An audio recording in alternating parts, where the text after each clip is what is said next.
Hello, everyone, and welcome to episode 4 of my podcast, Don't Rush Me by Rush Me. In this episode, we're going to speak about the feisty 20s. We've discussed various stages of life and why we shouldn't rush through them.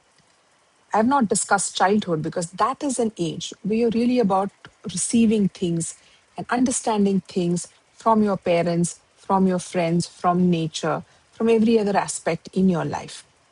But we have spoken about the teenage years because that is that age when you explore a lot of things, whether it is physically, mentally, emotionally. That is a stage of your life when it's all about exploration. And finally, you come into your 20s. And it's called the feisty 20s for a reason. Because when you are in your 20s, you've kind of got all those values that you need to get into you through your parents, through your friends, through your education system, through your teachers, through your mentors, through everything around you. You've got that, and you also got your basic education in place. You've kind of explored and found out what you're relatively good with, and you've chosen that path in your education. So now in your 20s, you're equipped with values, with educations, and with certain life experiences. Now you're ready and bursting to explore what is that in you that you can contribute? What is that you can become? What is that you can do which will fulfill not just your goals and ambitions and plans, but fulfill you as a person? So, this is when your physical energy is high, your mental energy is high, emotionally, you're high, you're just altogether just feisty, and you really want to go out and do things there. There'll be two aspects in your life in this stage that become very obvious and very clear: your professional life and your personal life. Of course, on the professional side is when all of us go out there and try to figure out what is that we want to do. For example, I was educated, your normal education of BCom and then my MBA in marketing. So it just seemed natural that I got into a marketing field. Once I was there in that marketing field, I realized that I didn't really want to do this that much. And during that time, PR was just catching up. In PR, I mean public relations, was just catching up. And the reason that I joined that profession was a very silly reason. uh, One of my friends who was already in that field, she said that this is a great field where you can meet a lot of celebrities, people like John Abraham and Milan Soman. And that was very exciting for me. I had no clue what PR was. I had no idea what that was. I just went into it. But today, when I look back, I realize what a natural fit public relations is to a person like me. I enjoy communicating. I enjoy understanding what stories are. I'm a good listener. So I'm able to create those kind of stories for brands, for organizations, for people. And that particular choice that I made years ago, uh, which I made very consciously and said that, let me try this because marketing was not really interesting me, was not really making my soul any happy. And this was a new line. So let me try that. That has not just become a profession, it's become a way of life for me. It's who I am. I am a PR professional. I am somebody who gets up every morning, every Monday morning, where people have Monday blues. I'm really happy on Mondays because it's a time for me to again go out there and showcase the skills that I have, the passion that I have for public relations. So when you're choosing your profession, try seeing that aspect. There will be a profession that will just make you happy. Then it no longer will be something that you are working towards for just 5 days a week, and then Saturday, Sunday, I'll have a life. Or it's like, oh, I need this break because I need to come back to work. Or you're looking at retirement. It's something that you will look out for throughout your lifetime. It's what you will enjoy, it's what you will really have fun doing. So when you're choosing your profession, be mindful of that. Like I said, you have your education qualifications, you know fair enough where you're going. But if there is something out there, go about, see and try it. Don't rush into things.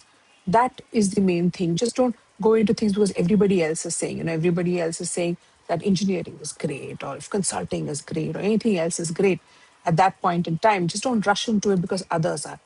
See some things that just make you feel happy and explore them, see how they are, give it some time. And if it does grow on you, that is meant for you. But if it doesn't, acknowledge that and it's okay. Move on and then go on to the next thing. But if you rush through things, if you say that I'm qualified in this and I've done my MBA and my masters or whatever that you've done, and hence you should earn this sort of money and this is the life goal. Money can't be a life goal for anybody. Honestly, ask anybody who's over 40 and they'll tell you it's about finding that profession or finding something that's your calling, because money will automatically flow. Money is important. I'm not saying money is not important, don't really care about it and all that. No, no, money is important. It is something that will make your life comfortable. But if that is your focus, you end up only focusing on that. Instead, focus on your skill. Focus on what makes you happy. Because if it makes you happy, you will put in that kind of effort, and effort will always lead to that end result of getting not just money, but getting recognition, seeing how things work out, and maybe something later on which you could do on your own. My dad is a lawyer, something that he absolutely loves, a profession that he was, of course, qualified for, but something that he also loves. So today at 78 too, he goes to the High Court and he practices law. And that really is a clear example of in your 20s, if you choose right, it could last you for a lifetime. So when you're choosing your profession, don't rush into it just because you're qualified in a particular thing or just because there's this whole money target that one has to reach, so many things that one has to do, and because life has to look so lovely on social media. Don't go for that. Instead, go for something that really fills your soul, that you enjoy doing. That Monday mornings don't become Monday blues, that you don't live just for the weekends or just for those holiday breaks. But this is just an extension of who you are. And work will play a predominant role in your life. Whether you're a man or a woman, it will. And so you might as well really choose something that fulfills your soul, that you feel naturally inclined towards, and you feel that you like doing this. You like this field, you like going ahead and doing what you're doing. So whatever that you choose that without being in a rush. That way, professionally, you will not just be stable, you will keep growing, you will keep enjoying. It won't be a comparison fest between you and somebody else, somebody who graduated with you, somebody who moved that, did that course with you. It will not be that comparison thing, because you'll be so happy doing what you're doing that you will only focus on the fact that have you progressed from where you were last year. That's all that you will focus on. And that, frankly, is all that you need to focus on, because somebody else's progress has absolutely no bearance on yours, or neither is their failure, or neither is anything of somebody else's life of any forbearance to your life. So just choose something that makes you feel happy, helps you utilize the skills that you have, and is something that does not really become like, oh, this is work, work, work, because then you will look at work life balance and then it'll get into this whole other conversation, which doesn't really serve any purpose. So see work that you feel nice about, and see work that you can actually do for a longer period of time. And as you look at that professional side, the other side that really comes up in your 20s is your life partner, is choosing your life partner.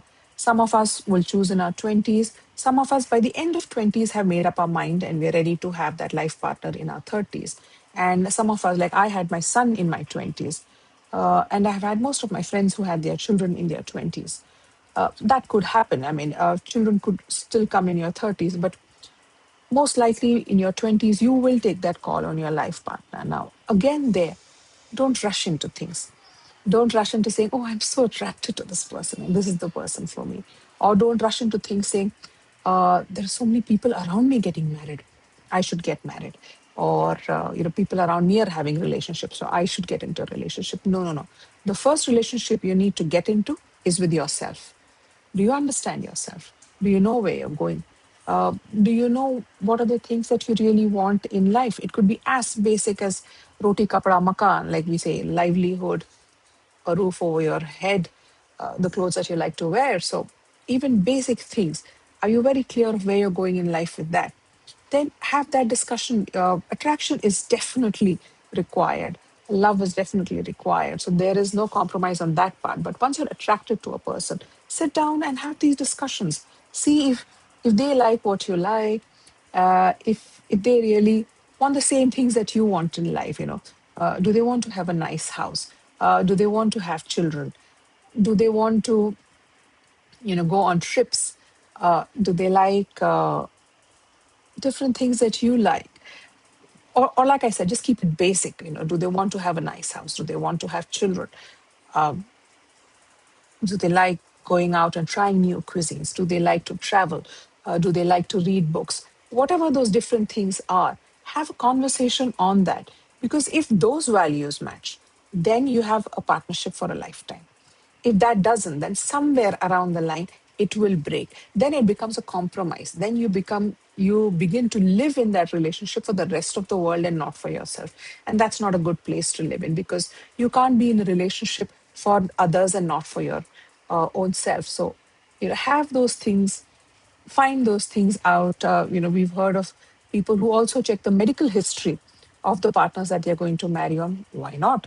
Do that so that you have healthy kids, so that you have kids, who do not have any condition that you will not know how to handle it. So all these things, make a note of those, see if those match, because your basics have to match. Find out if the person that you're going to be about respects people, understands that marriage is a partnership. It's not about women are going to be in the kitchen and men are going to be outside. It's about men and women can be wherever they want to be, whether it's a kitchen or outside. It's a choice that two individuals make in running this entire journey of life that they make together.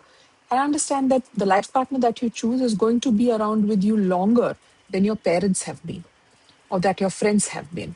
He or she is going to be there for a longer time. So choose wisely, take your time. Uh, like they say, dil to dhadakna hi chahiye. Your heart should beat for that person. But other than that, see these things. If they don't work out, you will feel sad, your heart will break, you will cry, but you will move on and you will meet somebody who understands your life goals, your life journey, is with you at that same level. And I would know this because my husband is at that level with me. Externally, we're very different. He is far more of an extrovert than I am. He's far more social than I am. But at the basic levels, we're the same people. We completely believe in complete communication. I don't think it's not just I don't think, I know that we don't hide anything from each other. We discuss every possible thing. We both love to travel. We both love children. We both believe that both of us should pursue our professions, which we completely like and love. We should both do that. So the basics have to match. Once those basics match, the external things are fine. It doesn't really matter. The person can be as they want to be, but at least your basics should match. Imagine getting married to somebody who says, I don't want to have kids, or somebody who says that, I don't like traveling, I like to just sit here. You'll have to think of all those things. So when you're choosing that life partner, do not be in a rush, because eventually it will lead you to either break away from them because it doesn't really go ahead with your life path, or live with them for the rest of the world, which is even worse, because that's a life that's completely getting wasted. So be very mindful of these things when choosing a life partner.